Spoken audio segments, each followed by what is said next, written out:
మా community parents కి నేను విన్నపించుకునేది ఒకటే, నాలాగా చదువుకునే వాళ్ళు చాలా మంది ఉంటారు. సో మీ అమ్మాయి స్టేట్ ఫస్ట్, డిస్ట్రిక్ట్ ఫస్ట్ అని చెప్పుకోవడమే కాకుండా వాళ్ళని చదివించి వాళ్ళు కోరుకున్న జాబ్ ని వాళ్ళు సాధించే విధంగా వాళ్ళకు సపోర్ట్ చేయండి చాలు. పెళ్లిళ్ళు చేసి వాళ్ళ కళల్ని అక్కడే అనగదొక్కద్దు ప్లీజ్. ఇదొక్కటి మీకు చెప్తున్నాను. అలానే మారుమూల ఉన్న ప్రజలు చాలా మంది ఉంటారు. సో మీరు ఎలాంటి ఇబ్బంది వచ్చినా సరే మీరు భయపడకుండా మీకు టీచర్స్ గాని, ఇంట్లో పేరెంట్స్ గాని, మీ చుట్టుపక్కల ఉన్న వాళ్ళని గాని అడిగి, నేను 10th చదివితే దీనికి ఏ జాబ్స్ ఉన్నాయి, ఇంటర్ చదివితే దీనికి ఏ జాబ్స్ ఉన్నాయి, ప్రతి ఒక్కటి అప్లై చేస్తూ ఉండండి. మనకి అయిపోయిన ఏజ్ మళ్ళీ తిరిగి రాదు.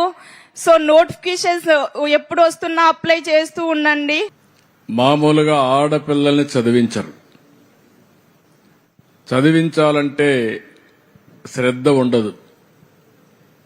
అందులో ముస్లిం ఆడపిల్లని పోలీస్ శాఖకు పంపించాలంటే అసలే ఇష్టం ఉండదు.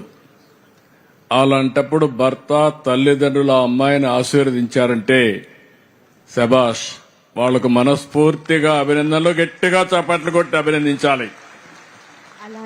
రెండోది, ఆ అమ్మాయిలో ఒక సందేశం ఉంది. ఆ సందేశాన్ని మీరు విన్నారు.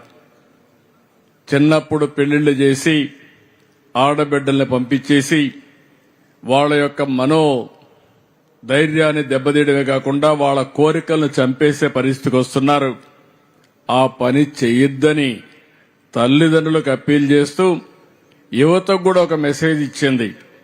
వయసు అయిందనో లేకుంటే ఇంకొక సమస్య వస్తుందనో ఆపద్దండి, ప్రతి ఒక్క దానికి ప్రయత్నం చేయండి, తప్పకుండా విజయాన్ని సాధిస్తారని యువతకు ఒక బ్రహ్మాండమైన సందేశం ఇచ్చిన ఈ అమ్మాయిని మనస్ఫూర్తిగా గట్టిగా చప్పట్లు కొట్టి